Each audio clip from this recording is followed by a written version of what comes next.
On my way, where am I going now? I'm going to the barn to get my stuff. I left my stuff there last night. I knew there was a lot of snow coming, but I still thought I'd be at the barn in the morning, but a ton of snow dropped at Northfield Park. We don't have a ton of the babies corked right now. Jason had to leave at 8:45 for Dayton. We only had Boreum on those horses going to Dayton, which I was a little up in the air about two things. First, the ground's not really going to have enough time to be frozen, so they should be able to dig into it at Dayton. So Boreum should be okay. Secondly, the temperatures are going back up for the next 10 days or 2 weeks. So really, today, tomorrow, they're the only days you need corks. Now, Tim is scrambling around to get corks put on the horses at the meadows because it's going to be a little chilly there this afternoon. But for the most part, one of these rare times where might only need the corks for this shoeing, for this day of your entire shoeing cycle. So, I guess in that regard, I'm okay with it. I think I'd feel a little more comfortable if we had winter cork on them going to Dayton. But at the same time, if they do dig the track up, they do dig into it, there's not a lot of ice into it, which there really isn't a lot of time to really freeze it in there, it would almost be overkill. So I'm going on the record before the races as saying I'm okay with it. I am a little leery. If you were going to give me the choice, if you had all the shoes off the horses were ready to be shod, they were going out the door to go to Dayton, I would pick corks. But that wasn't the case today. And even furthermore, I don't even know if you'd be able to get a blacksmith to Northfield Park before Jason left with all the schools off today. I'll tell you what, for Cleveland, I feel is a lot like Ontario, right? It very much is. Like the area we're in. Well, the kids in Ontario will go out if it's bitter cold. Go out and play and run around. In the school that the kids are in here, no, if it's cold, they just stay in. That. Anyway, today they're definitely staying in because they're home from school today. So I'm off to the meadows. We don't have a ton going on at the barn. A lot of our caretakers come from, at least a pocket of them come from a little more secluded area. There's no way they were getting in today. We just told them to stay home. Shuttered the barn for this morning. Jason got up early, went to the barn, threw the horses on the trailer, and left. Seemed fine with me. Now, as I said, I'm going to the meadows. Last night we had two horses racing. I don't think the footwear played a role in either of their races. I'll tell you what, we ended up putting two mushroom bars on Casanova Hall last night. He felt like he wanted to get out of there. His confidence is starting to come up. As I said to Lauren last night, we still have those egg bars with the side weights on them behind. With his confidence soaring, I think it won't be long before we'll be able to take those egg bars off, maybe put a set of aluminums on them, or at least steels with 4 corks. And at that point, if he will trot comfortably and confidently in those shoes, much faster. He'll go much faster with those on. It's a little hard to unpack sometimes, but I try to tell everybody, fixing shoeing isn't all the time just the shoeing. It's the mentality of the horse. It's the confidence in the horse. You saw how Casanova Hall was when we got him and how he made breaks for no reason. And it was very frustrating. And we had to go way to the right end of the spectrum, or left, I guess, either to the far end of a shoeing spectrum to get him comfortably trotting well. He doesn't have to go any faster right now anyway. He's making his way through that class. He doesn't have to go any faster at all. Much like Drebin. Drebin had the almost same shoes, different shoes up front, the exact same shoes on behind. We took them off from last week, and it was a seamless transition. You couldn't see the difference because their confidence is there. And now Casanova Halls is blossoming also, and I think whenever we want to, we can drop the hammer, take those shoes off, go to an aluminum shoe or a steel shoe with winter cork on behind, and I think you'll see him come forward a full second or so more faster, I believe. I would guess. Race good. Got away 5th, come first over. I think if I come harder down the backstretch, he's the type where he kind of grinds up beside them, and in that class he'll run them down. But when you're a full length and a half back at the head of the lane, I think what happens is he just runs out of steam down by the wire. And again, no cork on those egg bars behind. Although it wasn't very icy last night, there was a lot of snow falling. Did it play a role? It could have, possibly. But I thought he raced well again. A good second for him. Denali deal. That guy frustrates me. We've been tinkering with the shoes now. I saw what happened last night, so I guess, how do we fix what happened last night? Then I'll get to what could have happened last night. When we pulled up, I noticed both his hind boots were all scuffed up, like he was chewing at them the whole time. So we're not going to go to Casanova Hall shoeing just yet. I don't think that's necessary because I was able to keep him trotting. Want to put grab on him. If my belief is if we can get him out of those hind shins a little bit, we can start letting his hobbles out, and his confidence will soar. Fell off the gate yesterday. I just didn't want to put him on the run. It was frustrating to me that he fell off the gate the way he did, but there's not much I can do about that today. This is a process.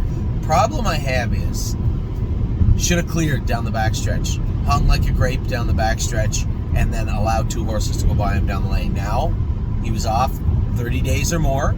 Halloween was his last race. More than 30 days. Almost 5 weeks he was off. Was he short? Of course, he had to be short.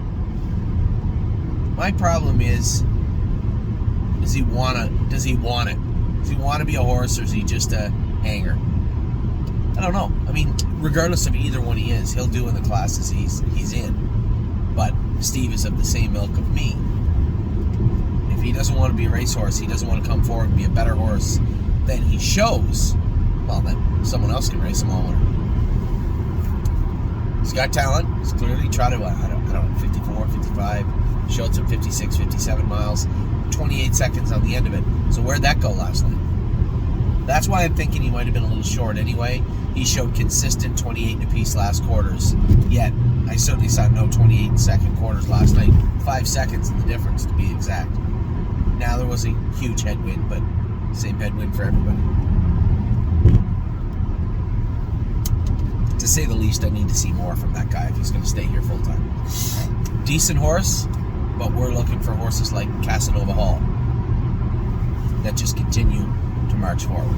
And there's classes for them. You know, I could see Casanova Hall leaving the class at Northfield, getting out of the class eventually at Dayton, which will be Miami Valley, and then heading to Mohawk to race in either the 40, the 60, or the 70 claimer. The 70 might be a bit much, but I could see him doing in that optional 40. Likeable horse, and wants to be a better horse. You can see him now with his ears up. Even last week, watched the replay, going under the wire as a winner, puts his ears up. He knows the difference. He knew he won the race. Now he might not know to get beat last night because it was a slim margin. Horses like him enjoy winning. So, that was last night. This morning, you guys know what's going on. I had mentioned yesterday to a number of people that Millie Girl, I was impressed with the way she trained, and I guess people were listening. She went, oh, this guy's right in the ditch. Should be able to drive out of there, no? Okay. I went to the races yesterday, and I believe there was 71 shares available at Millie Girl. As of this morning, there's 6. Be nice filly. I had somebody message me and say, I just don't like her dam side. I don't think it's deep enough. There's lots of horses with shallow dams, right? That's the beauty of this industry. The more you think you know about this industry, the less you really do. They're still living, breathing animals, and they come from all directions.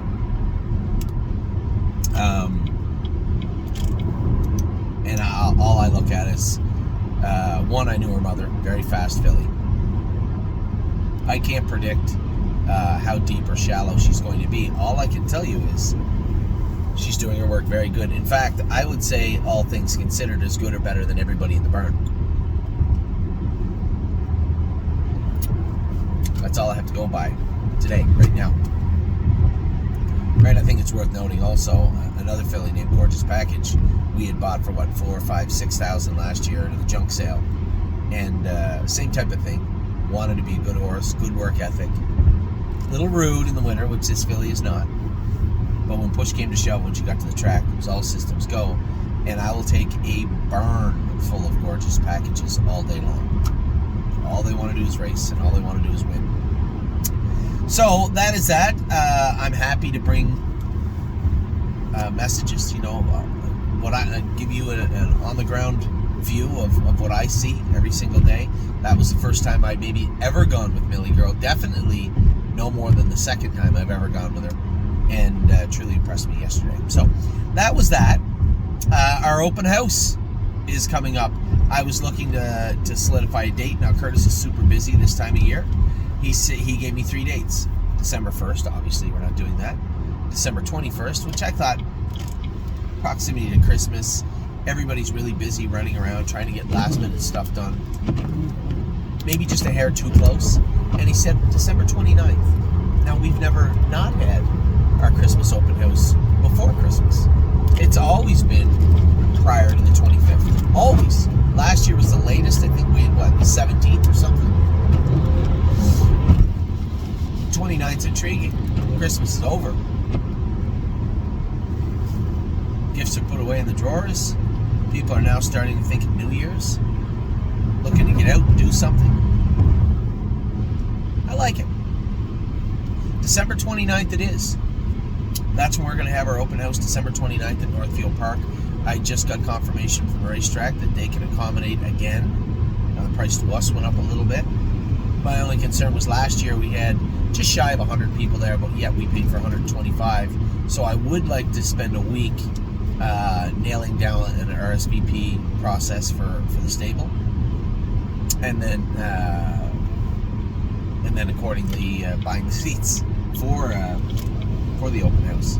Should be a lot of fun. We have a lot of drivers here now around here that are coming in. I know Scott said he can't this year, which is fine. I think I could probably talk Hunter and Chris to come out, maybe Aaron. Ronnie's threatened to a couple of times. We'll see, maybe. But we'll have Tyler's there, Jason's there, 2 Jasons are there. We have a lot of people willing to help out, a lot of people to go with the baby, so I'm not worried about that. Excited because we've already been a little bit with them. I've already got a list of horses I want to work on. Horses we want to, a couple of horses have OCDs out, so they'll be scratched for the open house. Steph's Hope and Megan's Lucky Day. Hopefully we'll be able to get those popped out. I gotta reach out to Dr. Brown as I say that out loud. I was hoping to get Dr. Latessa to x-ray another 8, I believe, that I thought we could have a look at. Other than that, very, very happy with what I've seen so far in the barn. Now, a number of emails came in yesterday also, over the last 2 days, just talking about the message I had yesterday about trying to get everything squared away and how diligent John and Deshaun have been working behind the scenes to do that. I truly appreciate that. 1, the emails, and 2, the work, obviously, from them. And a number of other people had messaged me on asking about the stable. Somebody said, well, with Philadelphia closing, New Year's, and Poconos closed now, it's going to be tougher to get in. Just 1 second. That has no bearing on Northfield Park. Very few horses come from those jurisdictions and end up here. Meadows, possibly, yes, but not Northfield Park. And it's kind of an island to its own. The problem right now, the series they write these claiming series every year at this time after the stake season to ensure the cards fill, and they are full right now.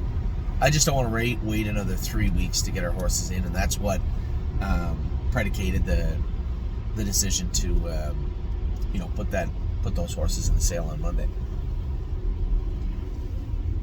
La Dorienne, a little different situation. She's a pretty well-bred filly. I've had 3 breeders. Actually, I reached out to 1. The other 2 reached out to me about buying La Dorienne to breeder. She is a pretty well-bred filly. Flurry's in the second dam. She's a brother to Gigonda or Gigondis. I like Gigondis. I like that better than Gigonda. But who am I to say which is right? Half brother to that horse that has raced in the Open and done very well in Ontario. So there is some residual broodmare value there also. We'll see how that plays out over the next couple of weeks. And then Brace for Landing is leaving today, I believe, to go back to Ontario and race Monday for Dominic, in that he actually fit below the class at all gas. I see they put gas right back in. The trainer, smart guy. He's not a stupid guy. Listed James back on him. You can be sure he's not changing anything on the horse. And put him right back in that 50 claimer. So, no, we're not claiming him back. We'll find another horse for that class. I think once Brace for Landing gets out of the one below that, he can go back up and start racing in that class where I'm sure he'll be fine. So that is a look at everything I'm thinking about thus far today. Really happy, not happy with the snow. I just pulled up, I'm just driving maybe 3 miles from Northfield Park, and I can see why they canceled school here and why it's tough to get in here. It's 10 o'clock right now. I gotta grab my bag and get to the Meadows. But this is why everything is snarled right now. We were lucky last night. I'm not complaining, because all night they were calling for rain. It did rain for a couple of minutes. It snowed hard for a couple of minutes. So no complaints in that regard. I got off lucky last night. In regards to last night, again, I was really happy with Cass. He just turned into such a sweet horse. And the other guy, just got to try and polish up that rigid exterior, get him focused, and if he doesn't focus, he can head down the road. So we'll see how those things work out over the next week or so. Looking at the rest of our horses in to go. Good luck to all my partners today, right? I think Patrick, the Rock Horse, Rock Shining Star, and Save America. And today, Jason has told me this is one of the toughest opens he's seen in quite a while. I have not seen it, but he said it's an extremely tough open. So we'll see how that plays out tonight in Southern Ohio. So insider trading, really don't ready for landing in the Meadows. We'll see if we can't get those guys going. If the filly races decent today, she'll race again next week. If she looks outmatched in that class, I'm likely just to send her to the breeding farm in preparation of the sale next week. Dublin Valley is going to consign those horses. I know it says the stable. It was my error. Mr. Hirschberger is going to consign her horses. He is really don't care out there right now. And I forget the other one. I have to get Pull the Shoes up from Kentucky, which is perfect timing because the rest of our 3 or 2-year-olds turning 3 have to come out of the field also. So that's what's going on today. No more. I will talk to you all soon. Have a wonderful day wherever